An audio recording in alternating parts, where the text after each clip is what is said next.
आज हम लोग BEd first semester paper 5th unit 3 classroom management personality and leadership अर्थात कक्षा कक्ष प्रबंधन व्यक्तित्व एवं नेतृत्व के अंतर्गत कॉन्सेप्ट ऑफ लीडरशिप अर्थात नेतृत्व की अवधारणा के बारे अध्ययन करेंगे। पहले हम लोग नेतृत्व की भूमिका को देखेंगे। इसमें हम कह सकते हैं कि किसी परिवार, संस्था या राष्ट्र का भाग्य एक बुद्धिमान तथा प्रभावी नेता पर निर्भर होता है। किसी राष्ट्र को पहले दर्जे का राष्ट्र बनाना एक सुयोग्य नेता के हाथ में होता है। राष्ट्र जिन सामाजिक, सांस्कृतिक, राजनीतिक तथा आर्थिक शिखरों पर पहुंच सकता है, ये सभी नेताओं की कुशलता तथा सत्यनिष्ठा पर ही निर्भर करता है। अतः हमें परिवार, स्कूल, अन्य विभिन्न संस्थाएं, राष्ट्रीय तथा अंतर्राष्ट्रीय क्षेत्र में अच्छे नेताओं की आवश्यकता है। यह बात निर्वाध रूप से स्वीकार करनी होगी कि व्यक्ति किसी भी रूप में प्रबंधक का कार्य करे, उसमें नेतृत्व के गुण अवश्य होने चाहिए। प्रबंधक चाहे प्रशासक हो या प्रधानाध्यापक या शिक्षक, वह तभी अच्छा एवं सफल प्रबंधक बन सकता है जब उसमें नेतृत्व के अनेकों गुण हो। नेतृत्व का अर्थ, मीनिंग ऑफ लीडरशिप। किसी व्यक्ति में नेतापन के जो गुण होते हैं वे ही संक्षेप में नेतृत्व कहलाते हैं। नेतृत्व किसी भी क्षेत्र में हो सकता है। यह समूह के व्यक्तियों के व्यवहारों को प्रभावित करने की विशिष्ट योग्यता है। यह व्यक्तित्व का शील गुण है। नेता अपने व्यवहार के गुणों द्वारा समूह व्यवहारों को इस सीमा तक प्रभावित करता है जिस सीमा तक समूह नेता को प्रभावित नहीं कर पाते।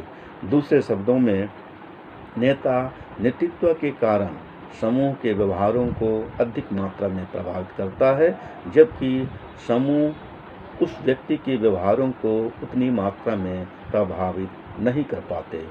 नेतृत्व एक विश्वव्यापी प्रक्रिया है। नेतृत्व के कुछ परिभाषाएं। इसमें पहला परिभाषा चेस्टर बर्नार्ड के अनुसार, नेतृत्व वह व्यवहारगत गुण है जिससे वह अन्य व्यक्तियों या उनकी क्रियाओं को निर्देशित करता है।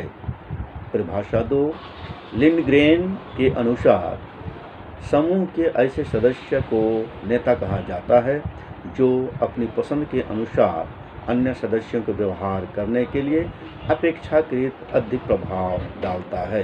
परिभाषा 3, लाइपियर तथा फ्रांस बार्थ के अनुसार, नेतृत्व वह व्यवहार है जो अन्य व्यक्तियों के व्यवहार को उससे कहीं अधिक प्रभावित करता है जितना कि उन सभी व्यक्तियों का व्यवहार नेता को प्रभावित करता है।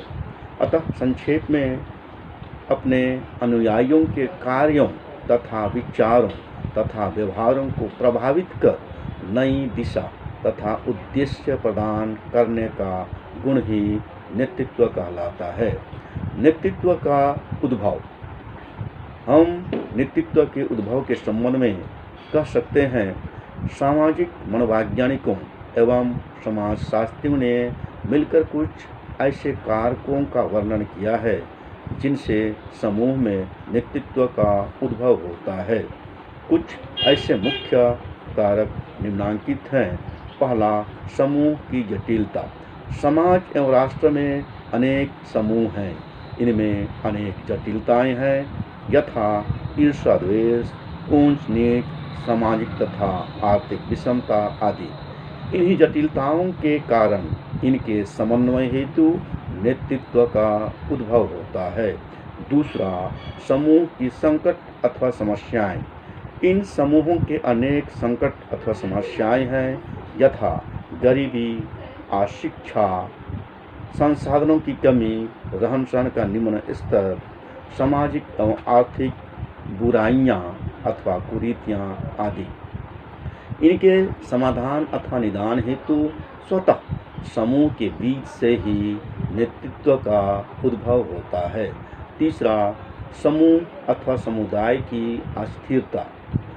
समूह अथवा समुदाय की अस्थिरता यथा अशांति, लड़ाई झगड़े, विभिन्न शिकायतें, इनका पलायन आदि, इनके रोकथाम हेतु भी नेतृत्व का स्वतः उद्भव होता है।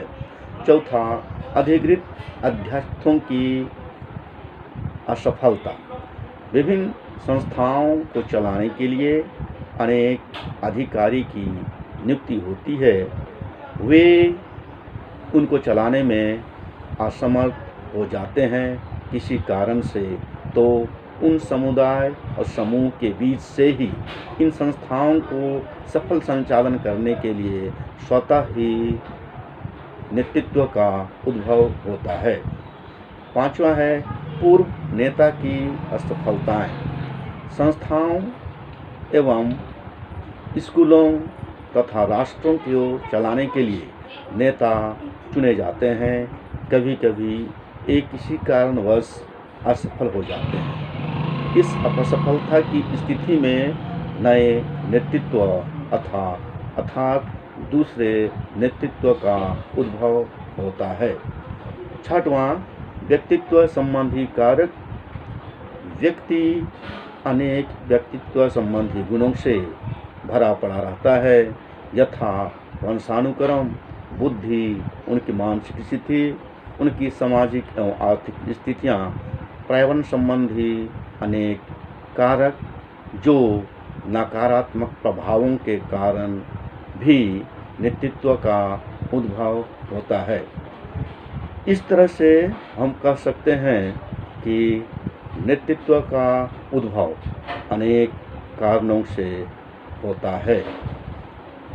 अगले क्लास में हम नेतृत्व की आवश्यकता के बारे अध्ययन करेंगे। आज के लिए इतना ही।